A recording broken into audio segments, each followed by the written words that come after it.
Sacktown, what's going on? It's Sacktown Pete back with another video. Thank you so much for tuning in. I hope you guys are having a great evening. The Sacramento Kings went on to lose tonight against the Portland Trail Blazers. Final score from the Modoc Center in Oregon. The Blazers went on to win 123 to 119. This was the final game tonight of the first half of the season, and it is the All-Star break starts now. And I think it's a much needed break that the Sacramento Kings need. So let's go ahead and get into the numbers. Let's talk about tonight's game, my thoughts about tonight's game, and some of my thoughts overall for the first half of the season for the Sacramento Kings.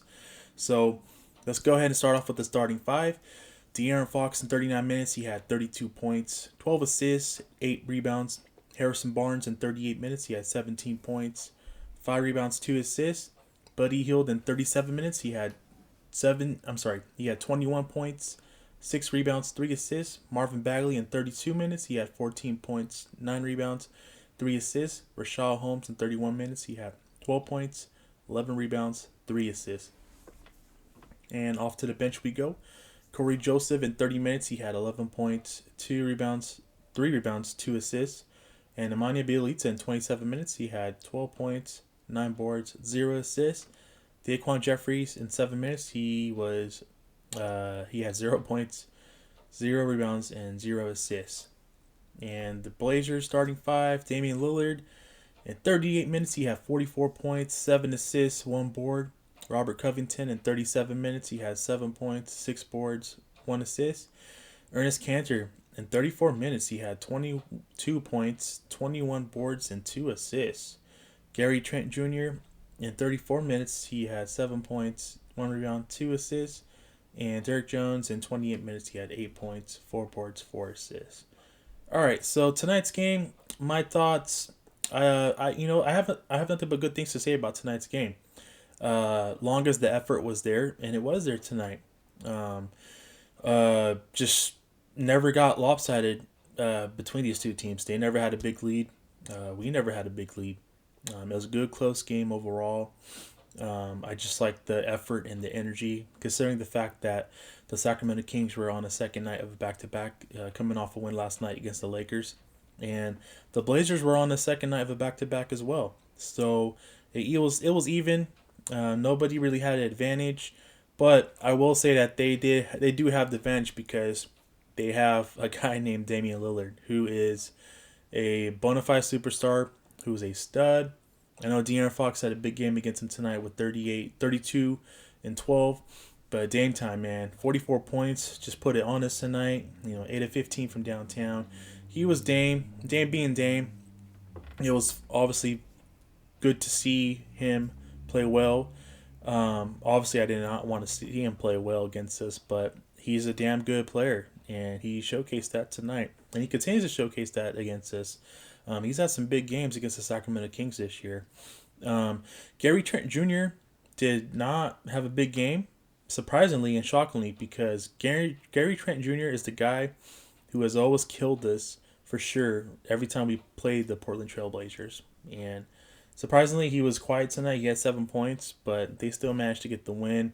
Sacramento Kings, Harrison Barnes continues to stay solid, 17-5. Buddy Hield is definitely playing like the Buddy Hield from 2018. So in 37 minutes, he had 21 points, and he was 5 of 12 from downtown, 8 of 17 overall. It was good to see Marvin Bagley at 30-plus minutes tonight. In 32 minutes, he had 14 and 9. And Rashad Holmes was just Mr. Rashad Holmes, 12 and 11 in 31 minutes. So the starters did well. I have no complaints against the starters. Maybe the only complaint I have is towards the end of the game, Buddy Hield made an unforced turnover, just dribbling the ball off his leg, and it goes out of bounds, which causes points off turnovers for the Blazers. And our bigs defense, Bagley's defense was non-existent tonight. Ernest Cantor had his way with Bagley tonight, and Holmes in some instances, but the interior defense for the Sacramento Kings just was not there tonight. And I should say overall, because they gave up 123 points, but they put up 119. So the Blazers really didn't play that much defense either. Um, I do want to say that it's good to see Nemanja Bjelica get minutes. It's good to see Harrison Barnes get minutes, continue to get minutes. Obviously, because he's starting, but from what I've heard and from what's going on the internet and the rumors, you know how the rumor mill goes. Um, the Kings are showcasing Nemanja Bjelica and possibly Harrison Barnes, and they could be one of them, at least for sure, will be on the move. Um, I'm not surprised by this because the casual out there, they think that Monty McNair is the one who hired Luke Walton.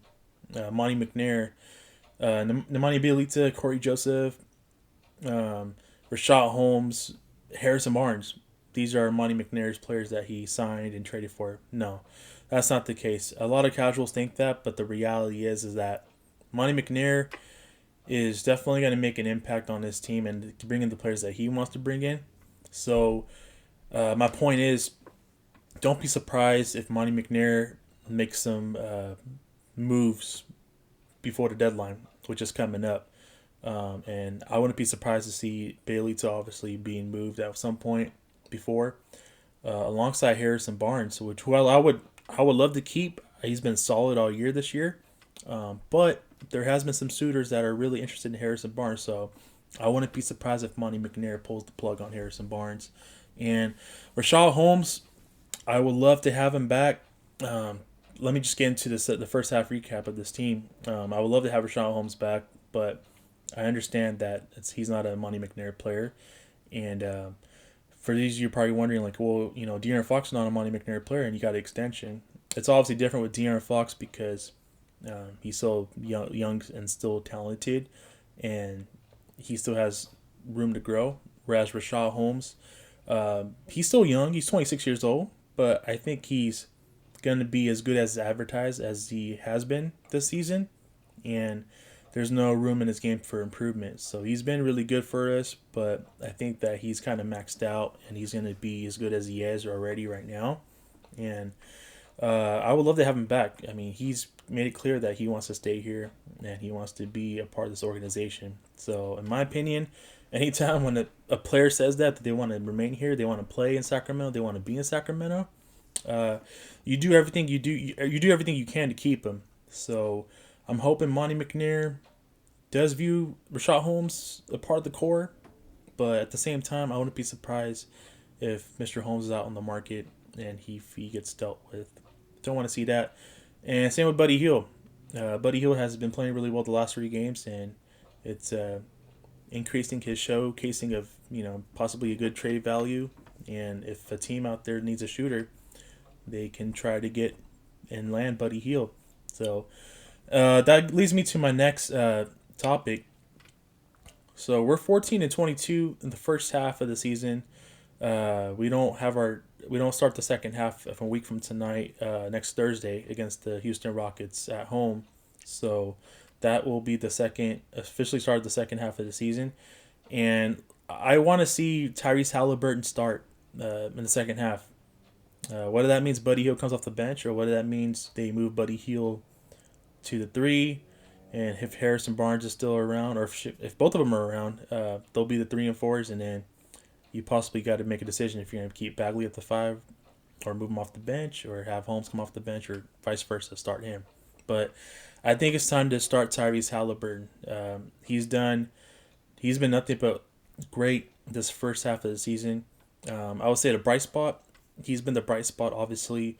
And Marvin Bagley has been a bright spot in the minutes that he's gotten. Yes, his defense is non-existent most of the time, but I think based on where he is offensively now, the last 8 to 10 games, he's showcasing some flashes I saw in his rookie year. We obviously didn't get to see that last year because he only played like 13 games. But with that being said, I think Marvin Bagley has looked. I never viewed him as not part of the core. I've always viewed him as a part of the core with Fox, and of course now with Halliburton. But I know some have doubted Marvin Bagley, but keep in mind, guys, he's still only 21 years old. Your core is still really, really young. Yes, I know De'Aaron Fox got the Supermax extension, and it feels like he's been in the league for a couple years now, for 4 years, and that is true. But please keep in mind that De'Aaron Fox is still only 23 years old. He's still growing and maturing, and that goes same for Halliburton, who just barely turned 21 years old, and Marvin Bagley's 21 years old as well. So the other night, I think Luke Walton said you got to have some patience with this team, and it's crazy because like I've heard the word patience for so long, the last 8 to 10 years, being the Kings fan in my life, in our lives, guys. I know we heard that term patience for so long, but to a extent, Walton is right. This core is relatively young, but at the same time, this team should be playing better than where they're at right now, as far as in terms of their wins and losses. I expected them to be around 500. They're obviously not. Considering my first half thoughts, I expected them to be around 500, but they're not. They dropped some easy games that they should have, could have, would have won, and there's some games that they won that they should have never won. So it goes both ways, but I really do think that they are a lot better than their record, and that's due to a mixed combination of players not stepping up, and some instances some bad coaching as well. So I think this break was much needed, though. This break was much needed, and they have a week off now. I don't know if Tyrese Halliburton will attend and participate over the weekend. Buddy Hield will not defend his 3-point title. He's already said he's going to opt out. He's going to spend time with his family, and can't fault him for that. Totally get it.